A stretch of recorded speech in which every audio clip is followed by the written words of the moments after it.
2, 1. Hello, everybody. Welcome to the Welsh Republic Podcast, episode 136 today. And I am here with my guest, Bluebird. How are you doing today, Bluebird? Hi. Can you hear me? Am I audible? It's all good. How are you doing today?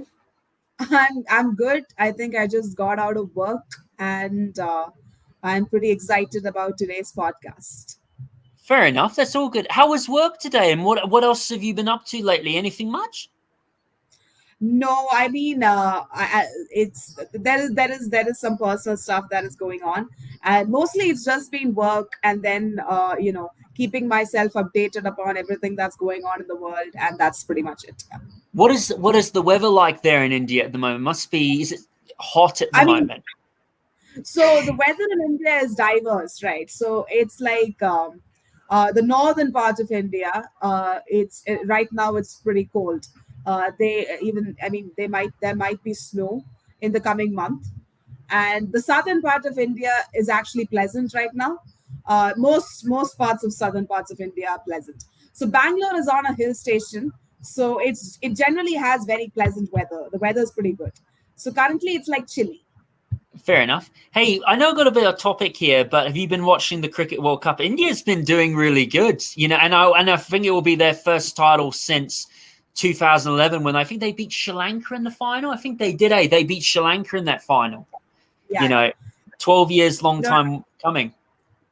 No, I'm an ardent follower, mostly because my husband is in the business of fantasy leagues. So we watch matches sometimes, and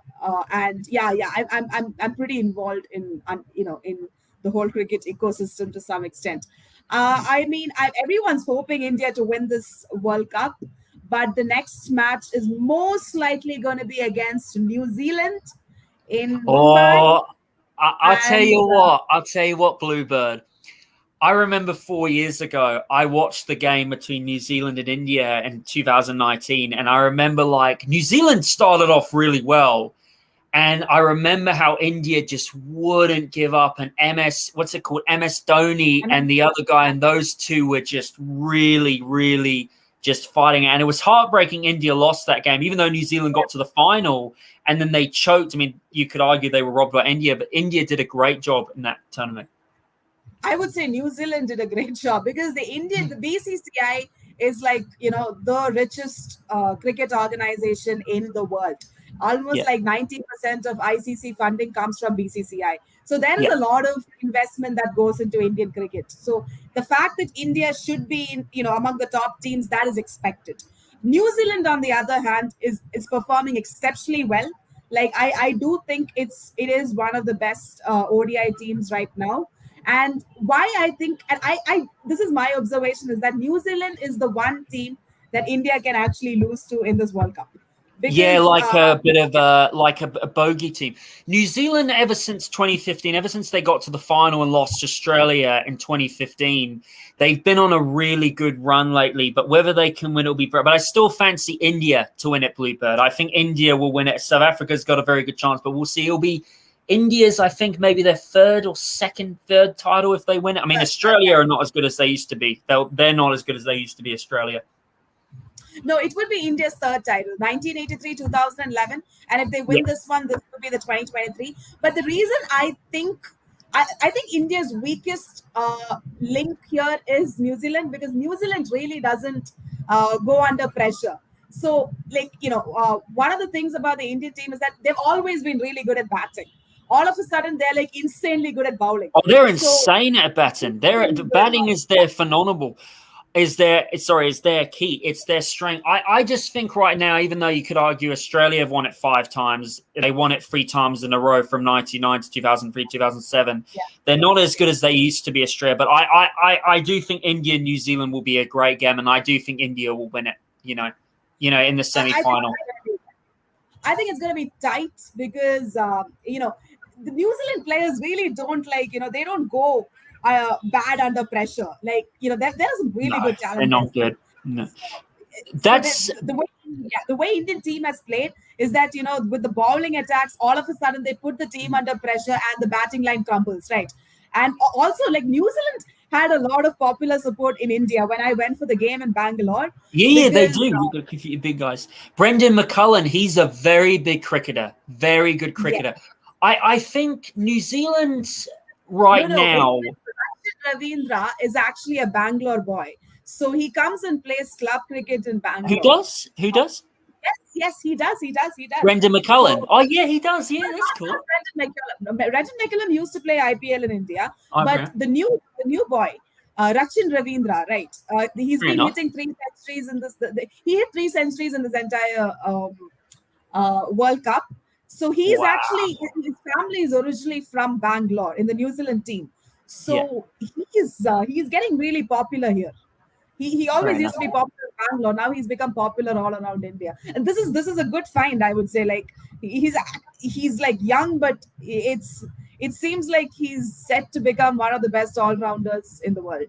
Yeah, fair. Yeah, we'll see. I think New Zealand are at a bit of an end of a golden era because a lot of their players are getting old now, and ever since 2015, they were at the peak of their powers. But this will be their last chance. But if they don't, then it'll be India. Anyways, speaking of that, Bluebird, tell me about yourself. What is your political background, and how long have you been a lawyer for? Oh, I've been a lawyer since 2016. That's when I graduated.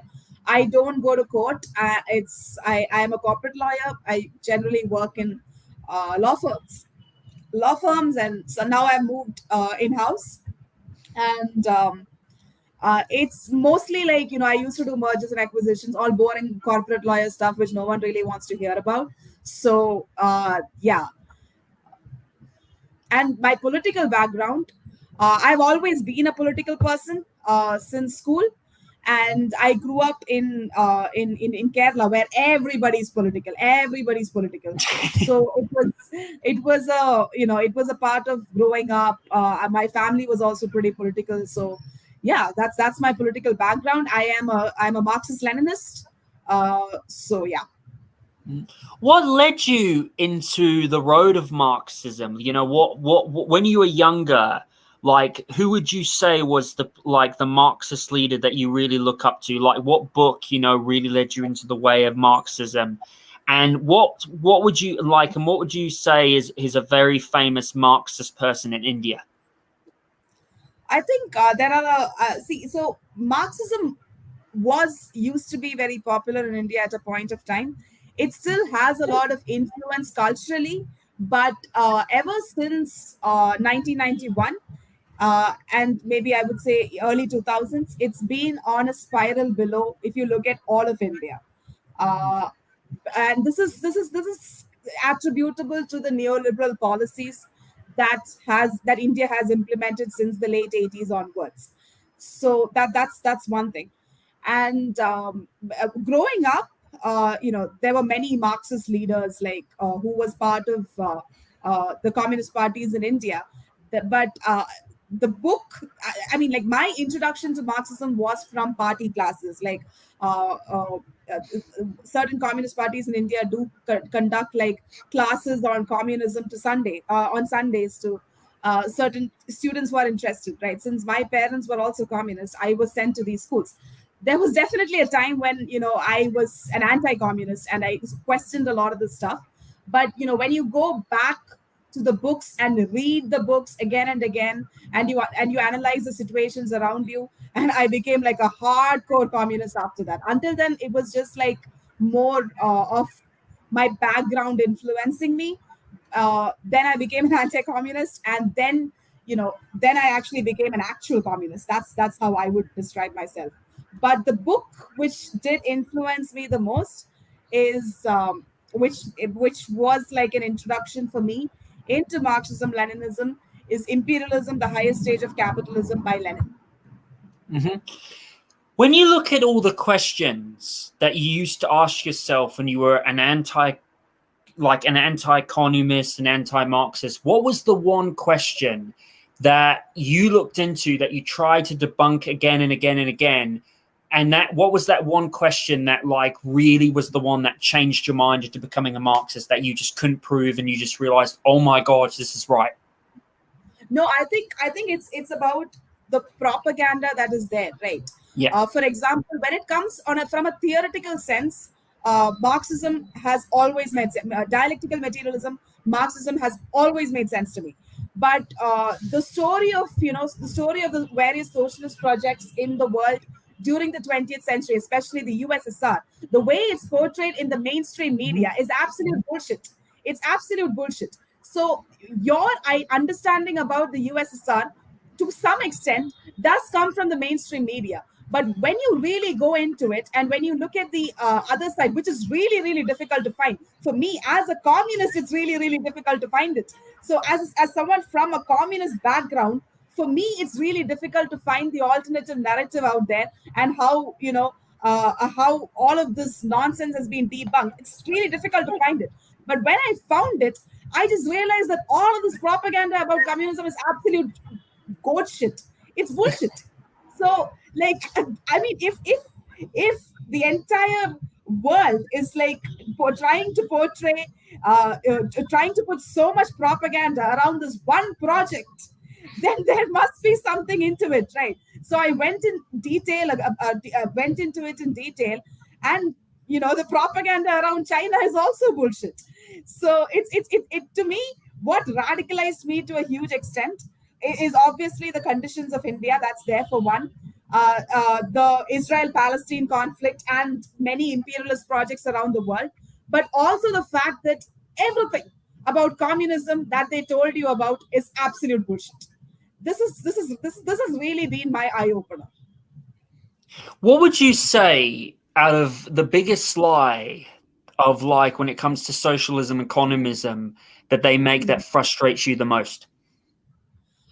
I think the biggest lie is saying that it is similar to fascism, because it's just wrong. What difference would you say it has from, like, because there are some people who I've seen, Bluebird, who say that socialism is worse than fascism, so socialism is worse than fascism, like socialism leads to Nazism and communism leads to Nazism. When you hear people say that, like, what do you usually say to them, and what irritates you about that? I mean, I don't get irritated by it anymore, because I don't think a lot of people actually read into what fascism is or Nazism is by the people who have written it about themselves, right? Like the people, so for example, What is Fascism was written by Mussolini himself in the Doctrine of Fascism. I think the year in which he published it was 1934 or 1932 or something like that. So he himself writes that one important aspect of fascism is the protection of private property rights, and that's exactly it's exactly against socialism, where you mean to collectivize private property, not personal property, private property. So it's fundamentally different. It's actually the opposites. And then you read the history of fascism. Fascism, at least in European 20th century context, was the capitalist response to the growth of labor movements across Europe. And, it's about the capitalist class staying in power at all costs. Most of these countries, especially Italy, Germany, etc., all of them had like very strong labor movements. Germany had the largest labor movement in the world at that point of time.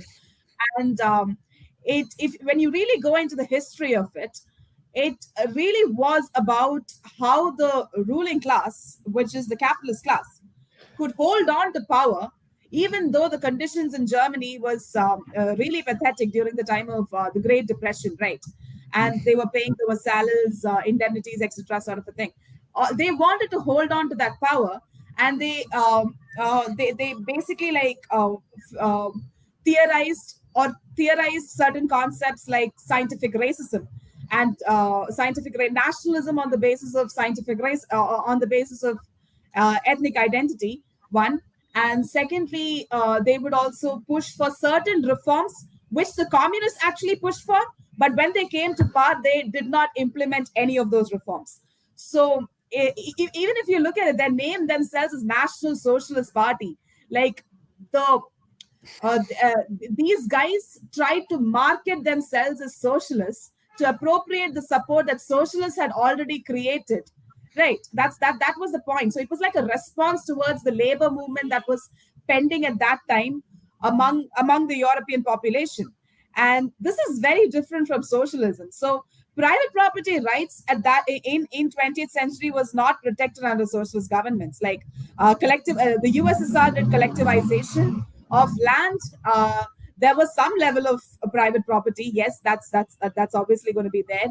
But most of the large scale industries were basically collectivized. It was state owned enterprises, and it was entirely it was a state driven economy.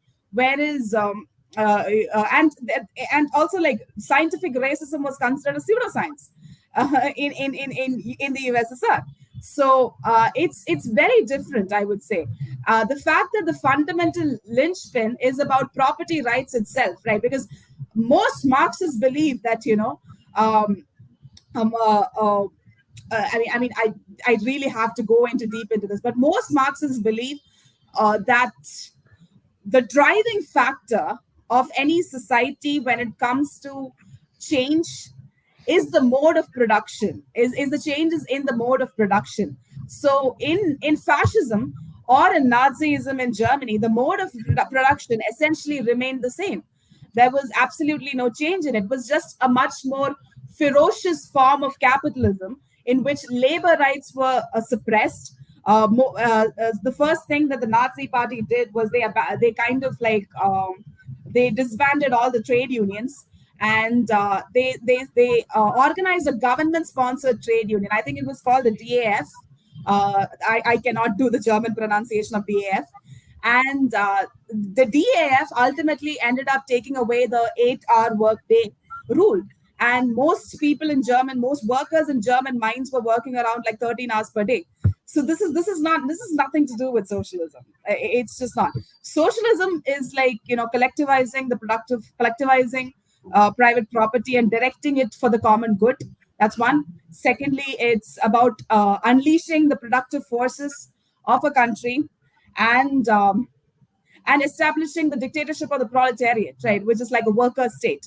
So that's not what happened. This has nothing to do with fascism. Yeah. So, Bluebird, I remember on a Twitter space the other day, I asked you whether you think India would become a superpower. And you mentioned to me, you actually reckon that India would have a civil war due to like the Hindu nationalists and the Muslim, and how it's very politically tight. Another thing I want to mention is I also hear you say, like in some of your videos, where you said that 30 years ago, India was richer than China. And you get a lot of these people saying, like a lot of liberals in America, conservatives in America, and a lot of, conservatives in like Europe will say, who are anti-CCP and anti-China, who will basically say that like India's got a better future than China, India's rising, the economy of China is going to collapse, and that India should never be a socialist country. When you hear people say that, and going back to the Civil War, what do you think the future holds for India? Do you think India should, do you think that India should embrace and become like, what China is, a socialist country with, a country with mixed political systems, with socialist characteristics? Or do you think India will just remain the way it is, divided and just controlled by the globalists and Zionists? So, okay. So, I mean, it's good to know that you acknowledge the fact that India is basically divided and controlled by, international finance capital, because that's the reality. It's sad, actually, because India is a country with a lot of resources. Like the geographical position. And I just also wanted to mention, you also talk sometimes of SL on Twitter Spaces, how India, like 30 years ago, like a lot of their development looks exactly the same. Like some areas in India will look exactly the same, as they do now as then. But when you compare China, like it looks so different in the 90s, but it's so much more developed. And you mentioned how like a lot of Westerners just ignore those facts. Keep going like you were saying.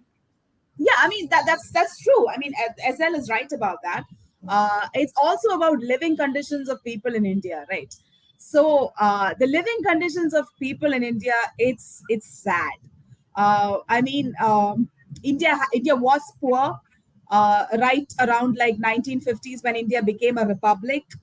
I would never, I wouldn't say that from a ordinary average person's perspective.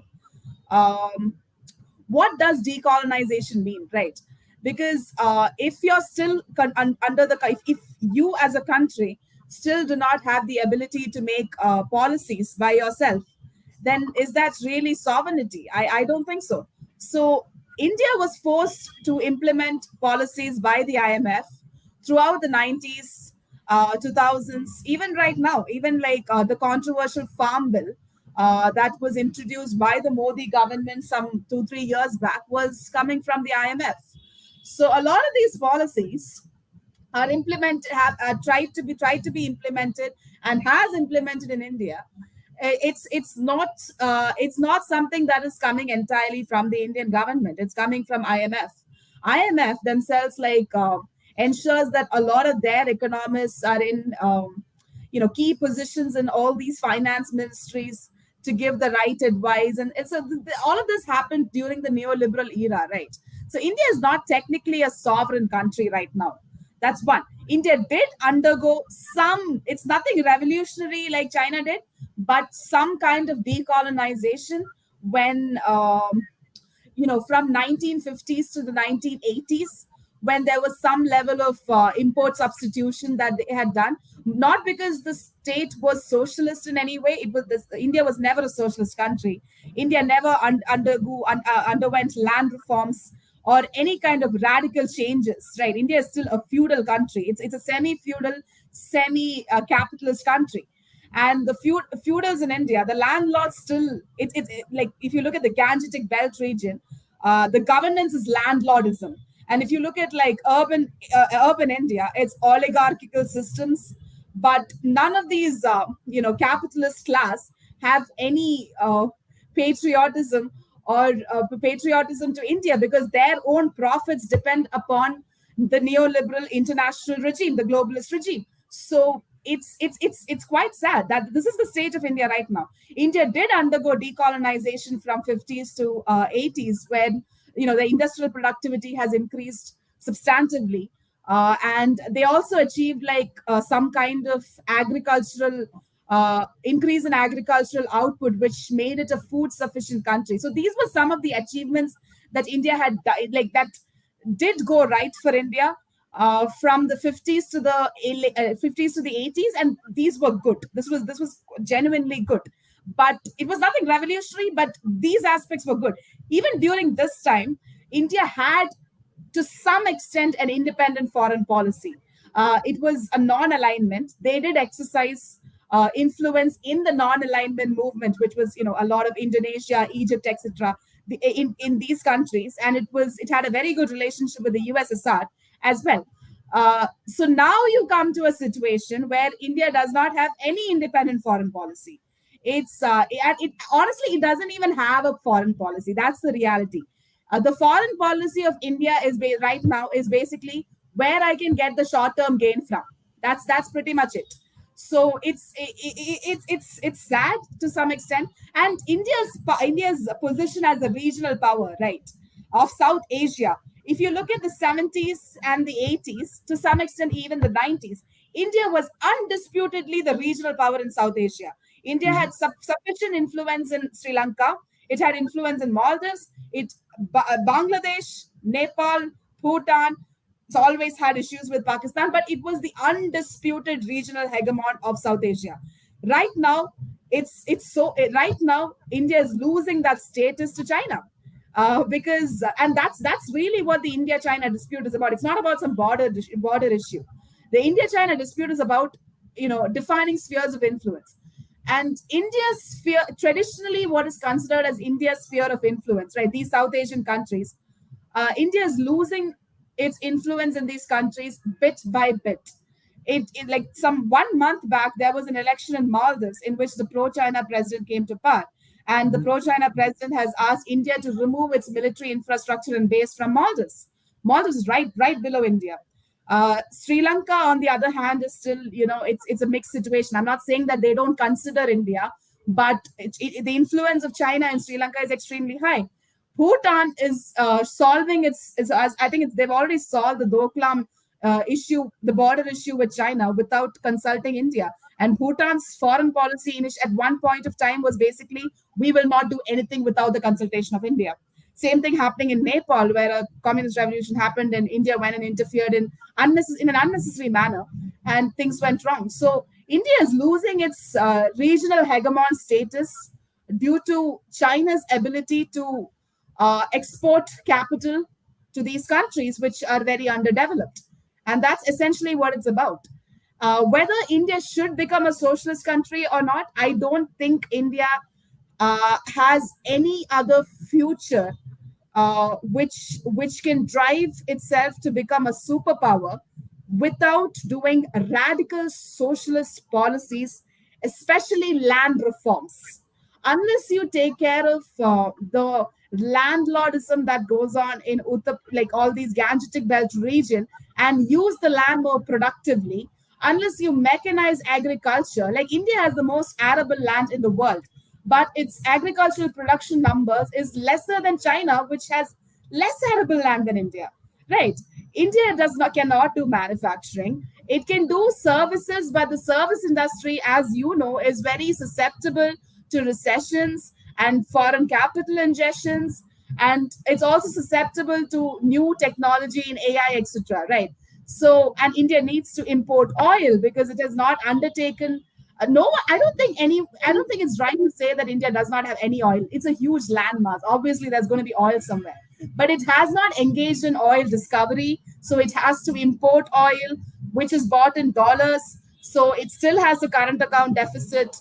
It's see, what is portrayed by like Hindu nationalists in social media and liberals in the West is their wet dream. It's nothing close to reality. The reality is that, we have to import energy in dollars, and we are not exporting. Our export potential is not solid. That's the reality, and the living conditions of people in India is absolutely pathetic. I can imagine it is pretty bad. When you look at like the Hindu nationalism problem in India, I saw you were on a Twitter space the other day with this guy called Blood and Iron, and he was saying that the region where you're in India is very poor. It's very bad, mostly because of it being a socialist state. When you look at the socialist states in India, how do you think the socialist states in India compare those states that are more nationalistic? And do you think they're better? And how are they better economically and socially than those nationalistic states?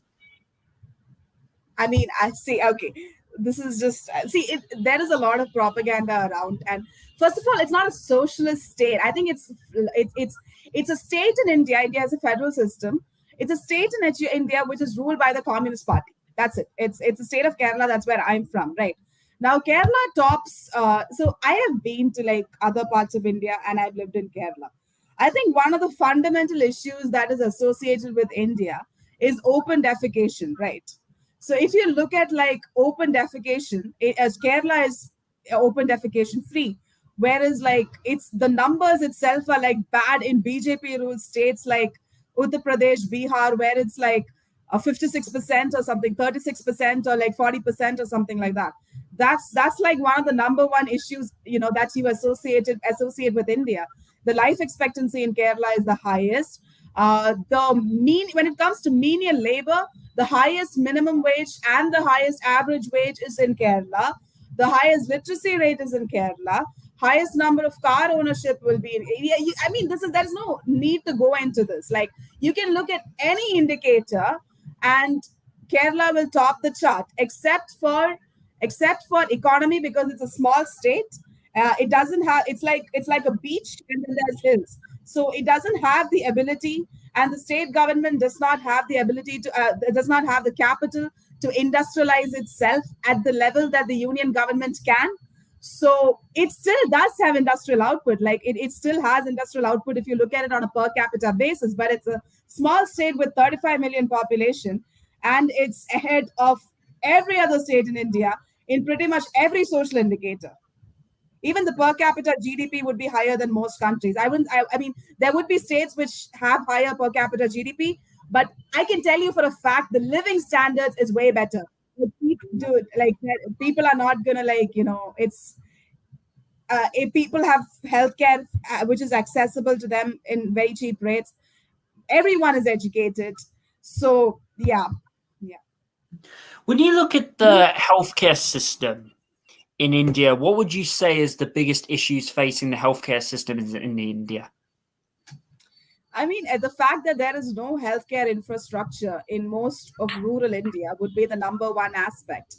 And the governments in most states, with the exception of a few states like Kerala, Tamil Nadu, to some extent Karnataka, etc., have not really built healthcare infrastructure. They've left it to private organizations to do that. Private organizations are only going to do that in places where they find it profitable, which is like the urbanized part of India. So healthcare in India, except for a few states, it's like an urban thing. People will have to travel to like an urban area to get access to healthcare. Mm-hmm.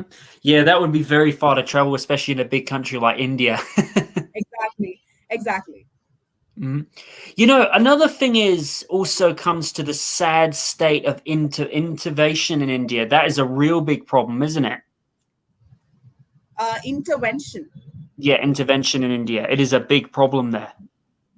What kind of intervention? Like India files 100 patients per year compared to China, 1.5 million by China. Innovation. You meant innovation, right? Innovation, yeah. Okay. Yeah, there is. So the amount that is spent on research and development by companies, and you can't really expect a lot of companies to spend heavily on research and development. It happens nowhere in the world. It doesn't even happen in the United States.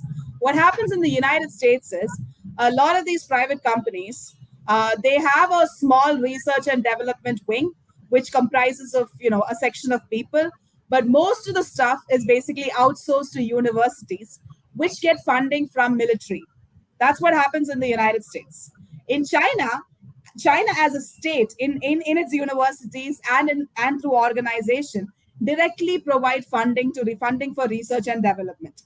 Now, the amount of money that India spends on research and R&D, I think it's very, very less. It doesn't spend much. There are some private companies which spend it, like Mahindra, etc. But again, like, it is too much to expect private organizations to spend on R&D, which nowhere it has worked out. It cannot. It's too much. So how does, like, if I am a private corporation, right? How exactly does it work for me if I have to increase my investment in R&D? Because that is restricting my profits, right? The higher the risk is, the less profit that I have. So, and that's how it works everywhere in the world, including the United States. So it's too much to expect private organizations to spend that level of money on research and development. So innovation in India is it's very bad. It's nowhere close to being up to the mark. Yeah. Mm-hmm. What would you say is India's foreign policy towards Israel and Palestine, and how much influence does Israel have? Because a lot of the Hindu nationalists, praise, Israel, and especially how a lot of the globalist Zionists have control over India's economics, and especially how, a lot of Hindu nationalists will say that India took control of their gold reserves when in fact they didn't. What is your thoughts on that? And what is India's foreign policy to Israel and Palestine? I think this is very important, right? So traditionally, India's position on Palestine was pro-Palestine. I mean, on the global stage, but during the 50s, 60s, 70s, etc., they recognized the Palestinian Liberation Organization.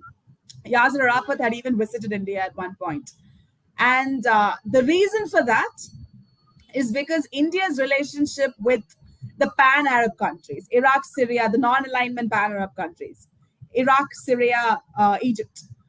Because at that point of time, the pan-Arab countries were basically fighting the resistance against Israel, right?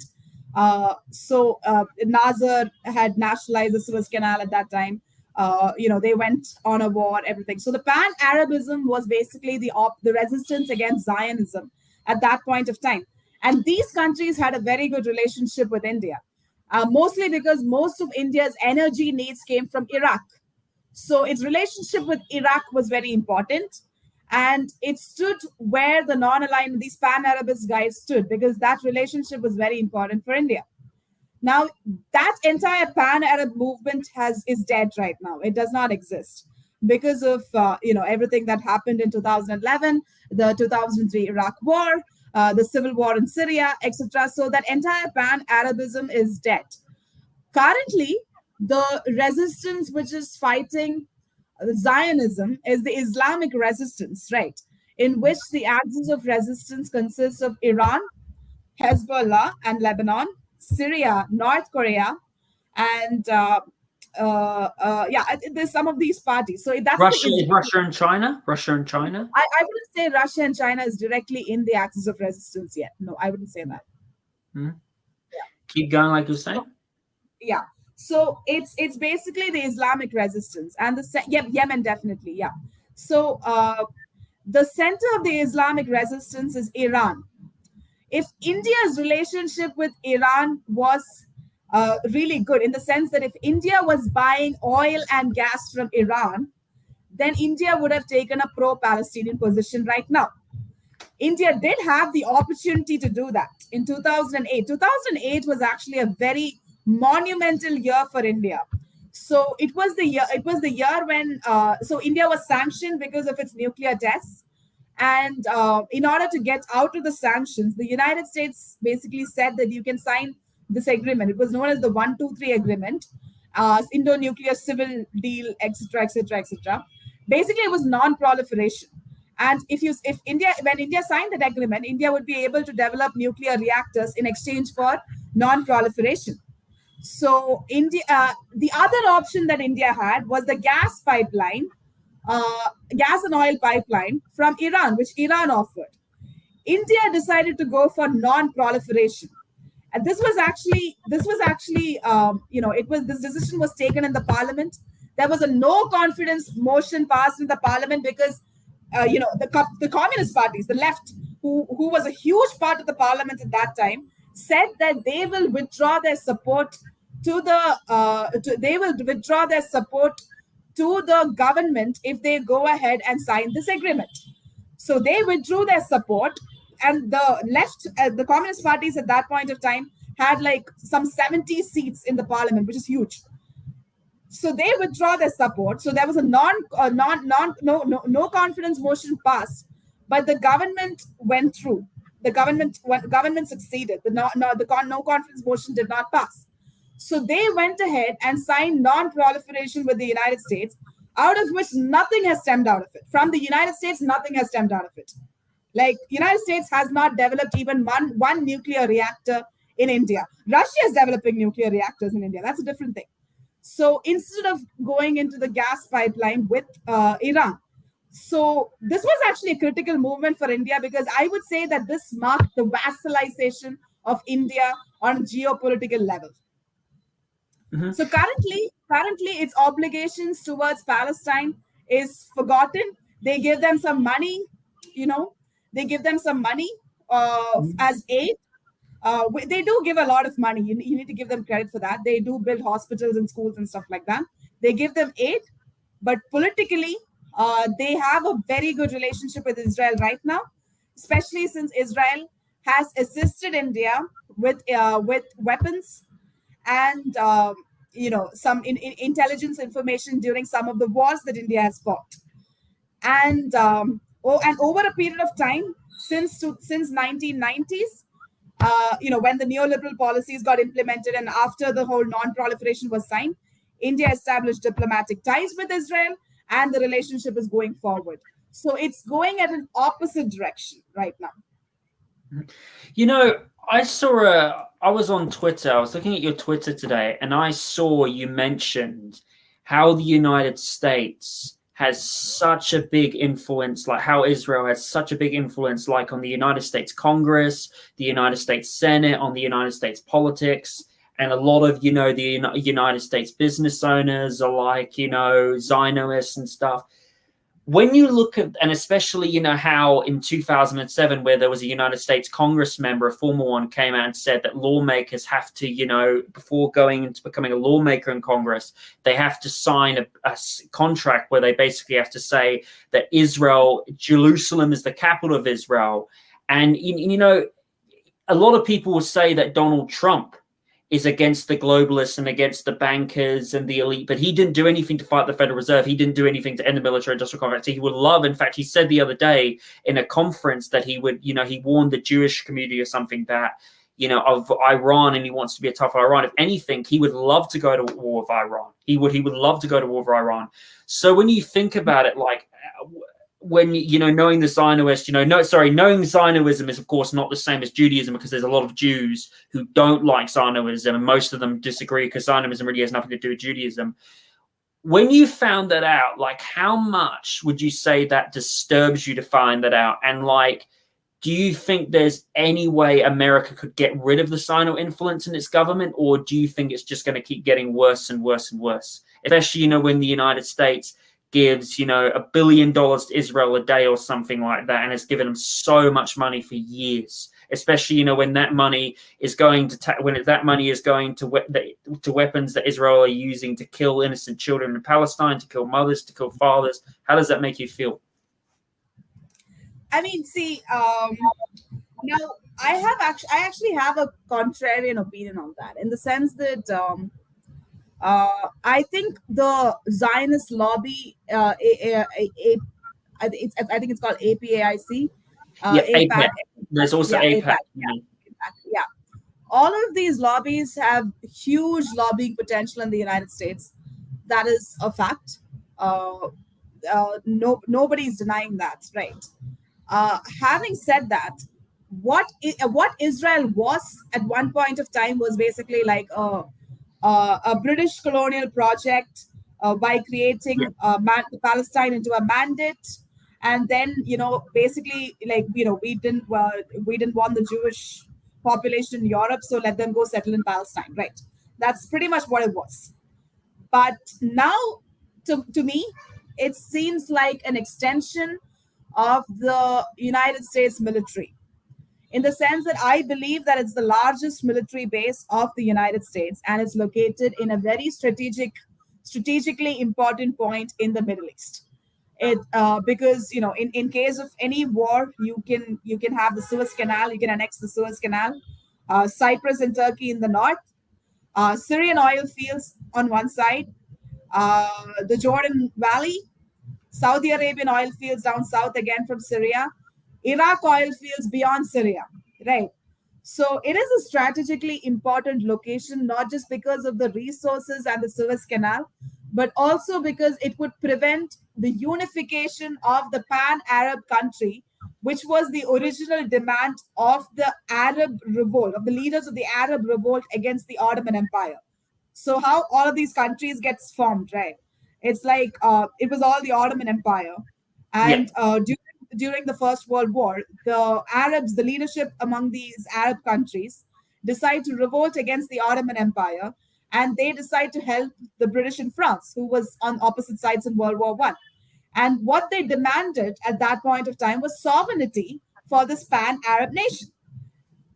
And after World War I ended, instead of providing that sovereignty to them through the Sykes-Picot Agreement, it was not disclosed at that time. Later, Russia disclosed it when the USSR came to power. They divided this entire region into Syria, colony of France, Jordan, colony of France, and Palestine was made into a mandate. So it was a British colonial project for a long period of time. Currently, it's an extension of the United States military. That's what it is.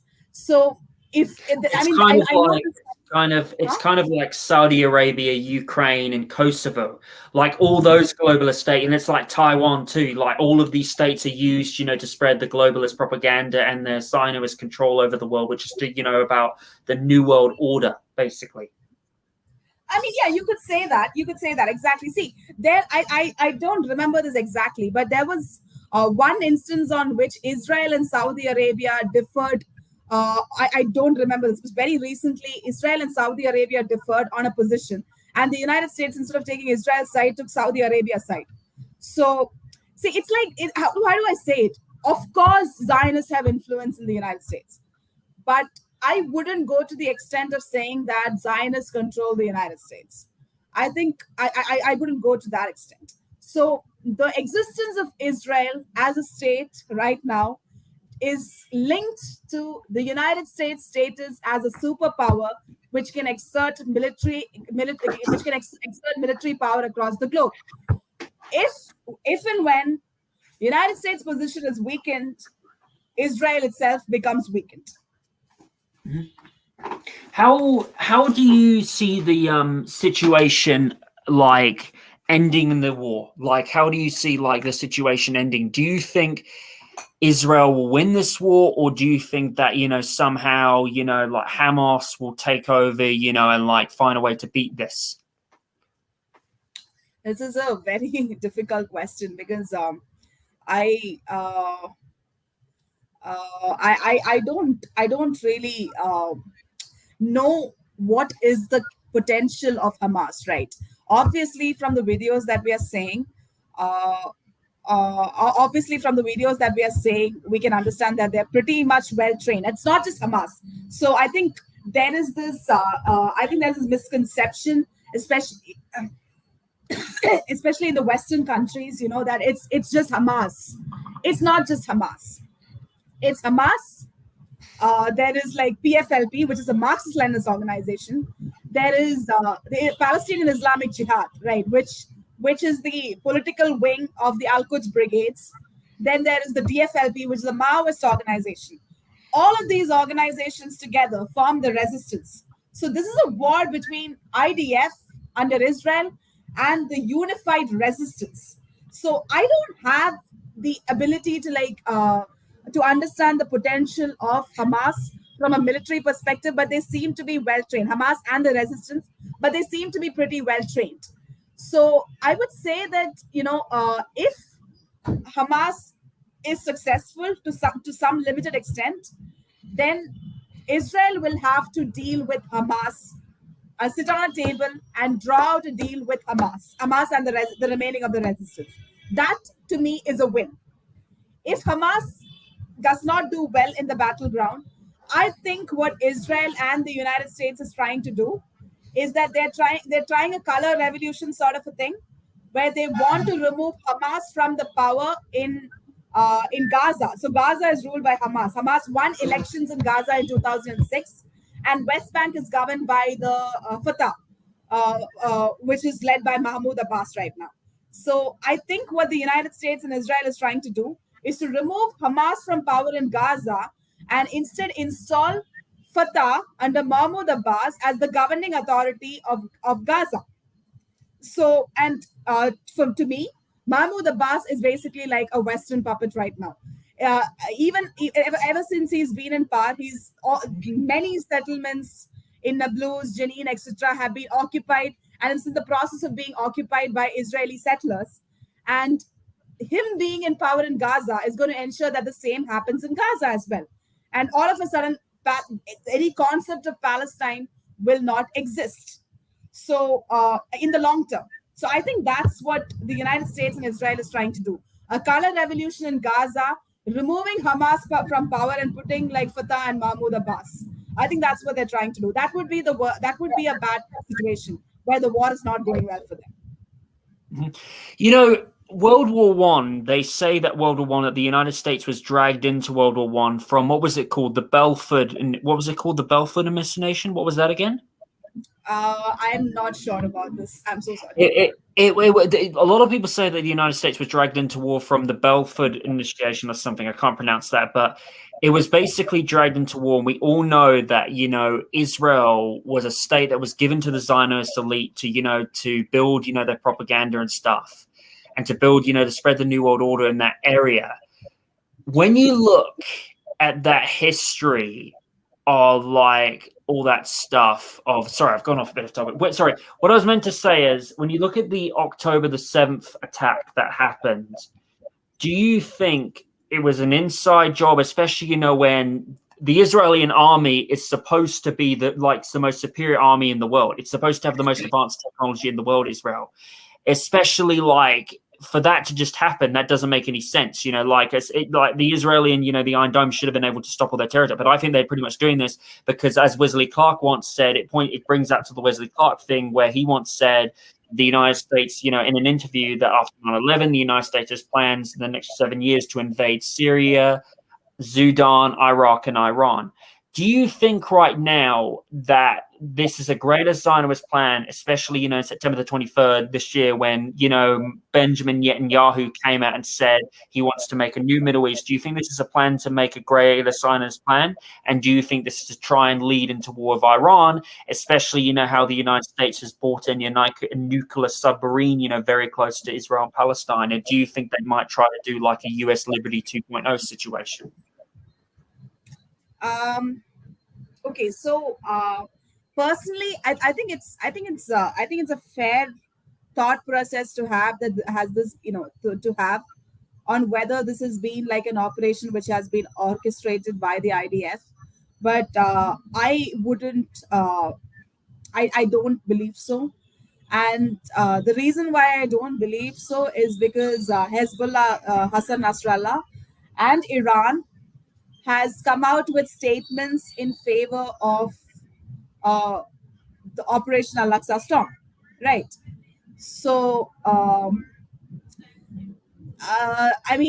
don't think that Hezbollah and Iran will support an operation which is, orchestrated by the IDF. That's my point of view on that. I don't think that, these entities are incompetent to not have enough intelligence about it. So that's my perspective. Secondly, on whether about the Greater Israel project, yeah, I think that's an ongoing project right now. Nile to the Euphrates. Israel is currently occupying, Golan Heights, which is Syrian land. It's also occupying. So this is a colonial entity. Like it's bound to grow more. That's how colonial projects work. So right now, Israel is like a project of the United States to colonize the Middle East, the Arab region, which is like oil rich and controls a lot of important trade routes in the world, including the Suez Canal. So I definitely do see a potential for Israel to expand as long as the United States remains the global hegemon. I saw a very, very disturbing statistic by Al Jazeera saying, in the Israel-Gaza war, children deaths in conflict zones, the number of conflicts in kids in Gaza that have been killed every day from the result of conflict. So it said here that in the 30 days ever since the conflict had began on October the 7th, it says here, this is not the latest news, but this is just from a piece of information I got. It says children killed per day, 136 children in 30 days in Gaza 4,100 children have been killed in just 30 days in Gaza, compared to that. Sorry. Oh, for goodness sake. Sorry, Bluebird, I messed this up a bit. I was meant to say children per day. So basically it says here that children per day in Gaza in this situation, 136 children have been killed in Gaza in every per day in the last 30 days per day, 136. Compare that to Syria. In a per day, only 3 children were killed in Syria in the Syrian war from 2011 to 2022. Only 2 children were killed in the Afghanistan war from 2009 to 2020. Only 2 children per day. In Yemen, 1.5 children were killed in 7.5 years from 2015 to 2022. In Ukraine, only 0.7 children were killed in the span of 21 months. And in Iraq, only 0.6 children were killed in 14 years from 2008 to 2020. So in that statistic, it says 136 children per day are being killed in in just 30 days in Gaza more than Syria, Afghanistan, Yemen, Iran, and Iraq in years, in just 30 days, more than those wars that they had in years. It's unbelievable. How does that make you feel, Bluebird? It's just absolutely outrageous. If anything, this is a Nakba. It's a Nakba 2.0. This has got to be.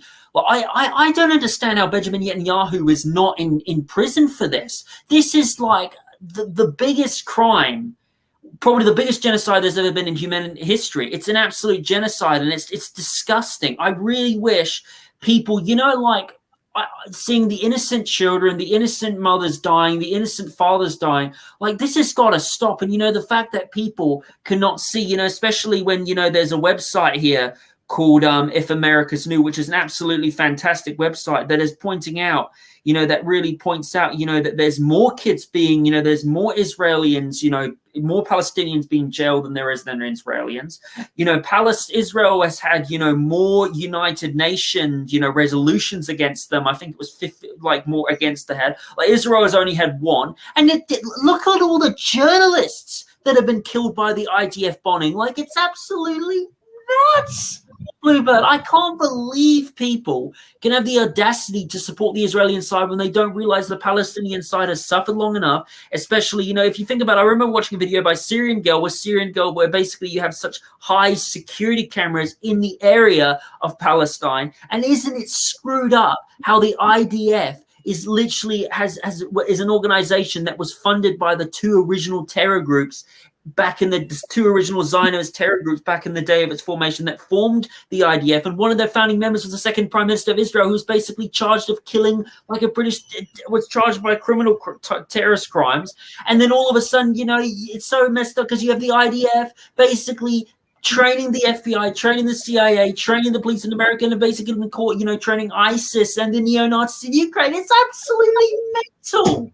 It's how could people not look this up? How does that make you feel, Bluebird? By the way, sorry, Bluebird, I had to go on about that. No, I think, see, it's for a lot of, the reality is the Nakba happened in 1948 and the Nakba never stopped. It never stopped. Every single day that, if you're a person who's closely following the conflict, the situation in Palestine, in Jenin, in Nablus, in Jerusalem, in Gaza, every single day, the IDF kills people. This is caught on video, usually, and we get to see it, we get to know about it. Even before this conflict last year, Palestinian-American journalist Shireen Akleh, she was killed by the IDF. Even when they were carrying her body, the IDF soldiers were beating up the people who were carrying her body in a coffin. So this entity has created more human rights violations in Palestine, in occupied Palestine, than any other project in the world. It's a Nakba which is ongoing for 75 years. For 75 years, IDF has been terrorizing citizens of, Arab citizens of Palestinian origin. And what we are seeing right now is the world actually opening up to see that this is how the IDF has been. Whereas, I think this is the first time where people are actually talking about war crimes by the IDF. There were people who used to talk about it, like communists, certain groups, etc., sort of a thing. They always used to talk about it, but it was never as mainstream as it is right now. Right now, if you go to social media, you have a huge section of people which is highlighting the war crimes which IDF is committing. But this has been ongoing for a long time, for 75 years. And this, after Al-Aqsa Storm operation, they've gone absolutely berserk. The videos that is coming out of Gaza, of the bombings, airstrikes, it's so sad to watch. And more than 40% of the population in Gaza are children below the age of 14. They're children. So any kind of operation of carpet bombing Gaza is going to give you a strike rate of 40% children being killed. I just wanted to get a statistic here from If America's New. If Americans New, it's a great website, and it says, well, they don't have any information about a lot of the stuff that's going on to October the 7th. They need to do some more research on that. But they do have a statistic here. It says from the year 2000, at least 143 Israeli children have been killed by the Palestinian side since 2020. Guess how many the Palestinian children side is? Tell me. It's 2,434 since the year 2000, and they haven't even counted October. Insane.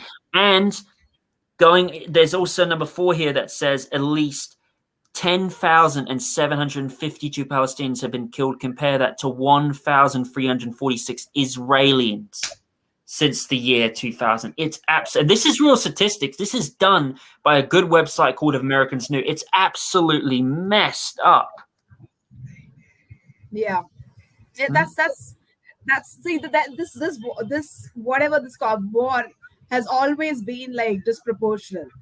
It's an ongoing Nakba for 75 years. That's just what it is. Even the people of Gaza, like the kind of shit that this entity does, they cut water supply by putting cement on the water sources of in West Bank, even though they get like a lot of their water from Golan Heights. And they also there have been instances where IDF soldiers bring sewage water to Gaza and starts pouring it across. I mean, I don't know why they do this. I guess that's just how an apartheid project looks like. But it is what it is. And my heart goes for the people of Palestine and their liberation from this imperialist, colonialist apartheid project. That's all I can say. Bluebird, I remember the other day, Syrian girl went on a show. She went on an Aussie Cossack show, and she brought up a very, very interesting thing where she saw a very frightening thing. And she basically said that Palestine, if you think about it, especially how Gaza is an open-air prison, and especially it has the highest surveillance in the world, she basically said that Gaza is the first 50-minute city. This is what the global elites want us to do. They want us to be victims, to be prisoners around the world, just like, the people are in Palestine. They want, just like they are in Gaza. They want a 50-minute city like what Gaza is. And when you think about that right now, like how she said that Gaza is used as a 50-minute city, and you compare especially with how they're trying to push Agenda 30, what is your opinion towards that? Would you agree with that statement or no? I hear about this 15-minute city all the time. Can you explain to me the concept of a 15-minute city once? So 15-minute city, from my knowledge, basically is a thing that the globalist elite want to bring in, where they basically are doing it for climate change. Of course, we all know that climate change is just a propaganda, just for more money for the globalists and the elitists to make more money and taxes off people. Basically, it's a thing where if you're in a city, you basically are limited to where you can walk to. You're limited where you can do. You can only drive, to a certain amount of a place during a year. Basically, it's an open air prison. That's what they want. They basically want to do it because they're trying, to fight the cause of climate change. And basically by doing it, they're going to push it by basically, if you drive your car, it's going to be this, or you can't walk because it might hurt the environment. Basically, they're going to try and push that basically through green policies and all that stuff, especially, like how in Project Veritas, they basically had a leak which said they're basically going to be focusing on climate change over the COVID narrative. But yeah, basically it's kind of the same, also how they're going to be bringing in, more lockdowns and the climate lockdowns. That's basically what they want to do. How India, I heard India was originally planning climate lockdowns or something. India had lockdowns. Like a lot of people died in India. Sorry, climate lockdowns. They said not climate lockdowns. No. Yeah. So that climate change is it's not taken seriously by anything. I don't think any of the Asian countries. Like only some elite people who go on like vegan diets care about it. Oh, tell me about it. So what is your opinion on the frightening scenario of 15-minute cities? What is your opinion on that from what I've just told you, where you could be limited to where you go, you could be limited to where you walk, and how is that, and everything you have is traced?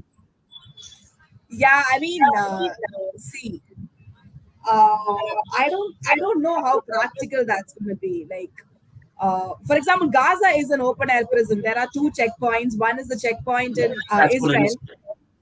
Huh? That's what it is, having checkpoints. That's what they want in a 15-minute city. Yeah. Got it. So Gaza has 2 checkpoints. One is a checkpoint in Israel. Any Palestinian goes like half a kilometer near the checkpoint, they get killed. There is another checkpoint which is like the Rafah checkpoint from Egypt to Egypt, but you need to like make the application to get out of Gaza like 20 days before getting out of that region. So it is an open air prison, and people, it's the most densely populated region in the world, with sad hygienic conditions, that there is like high rates of cancer, water is polluted at a very high rate, living conditions are pretty sad. So yeah, I mean, if that is what a 15-minute city is, then I guess Gaza would be an example.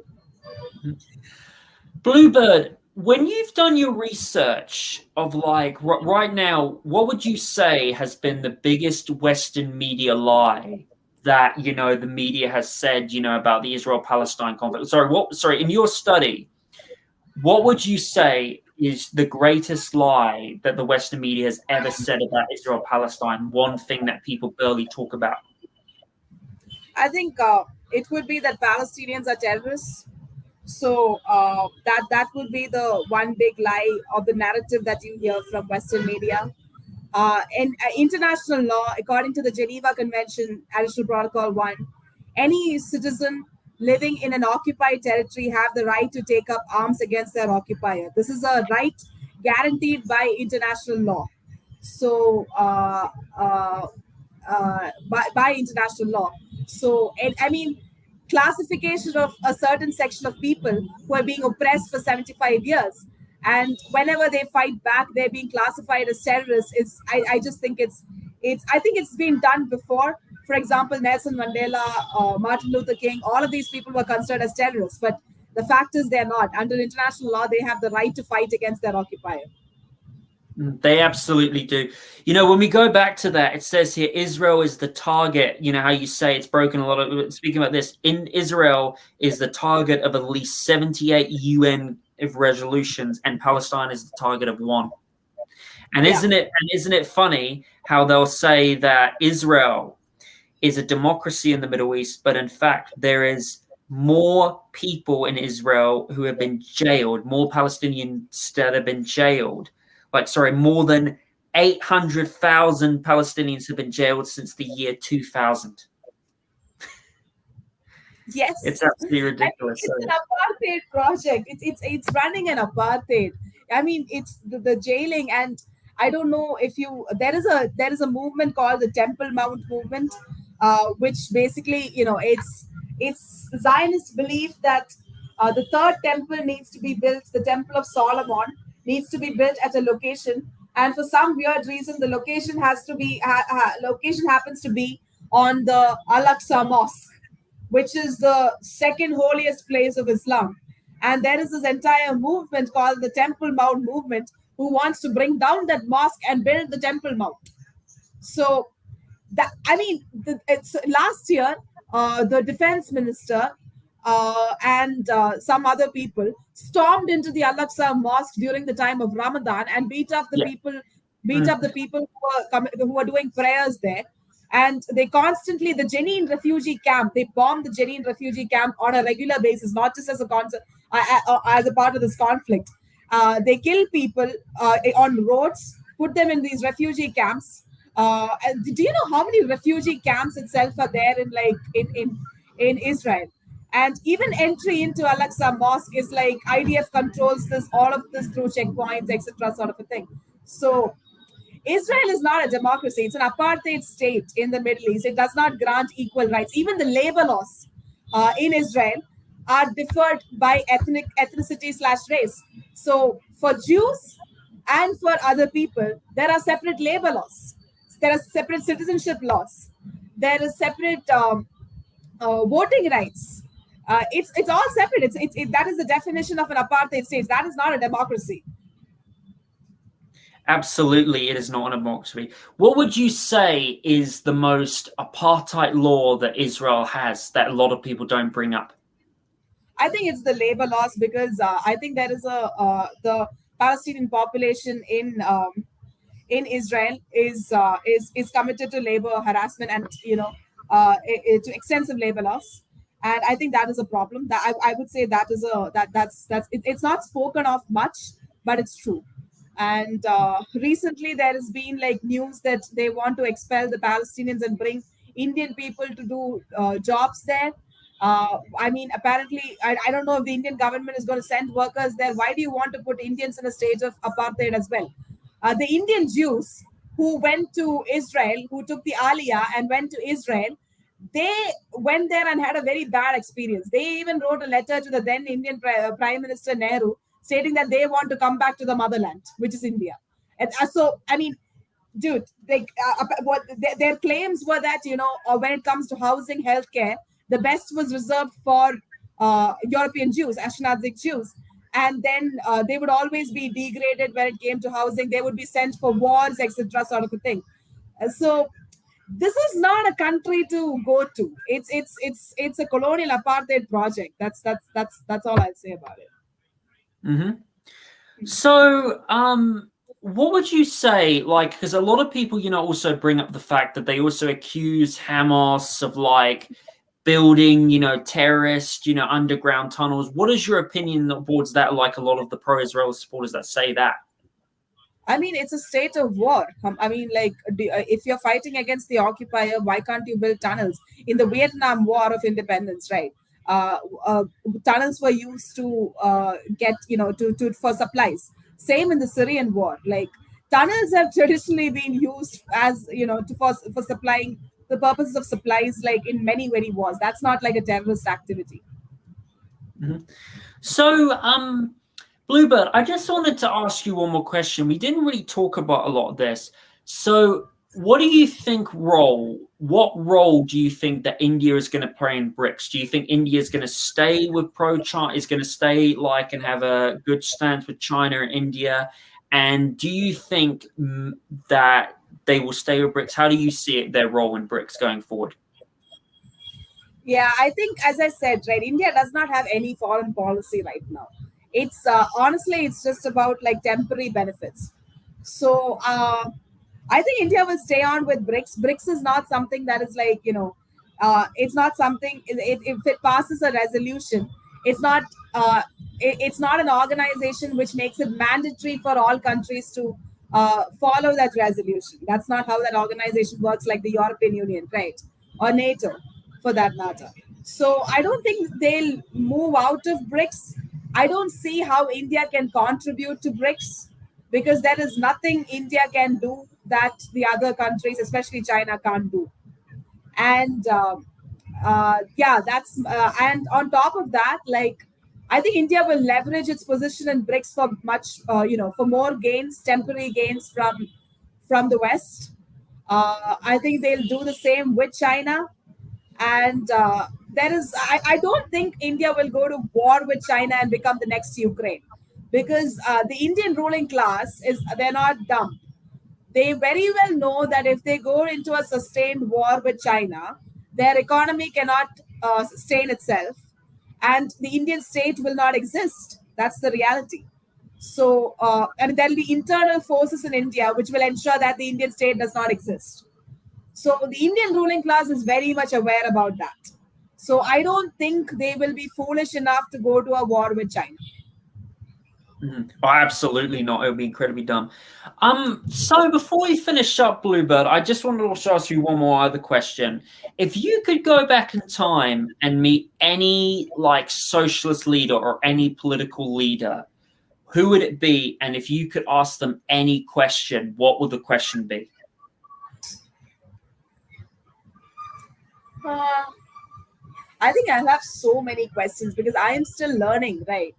But if I had to meet a socialist leader, it would be Kim Jong Un or Xi Jinping, or actually Xi Jinping.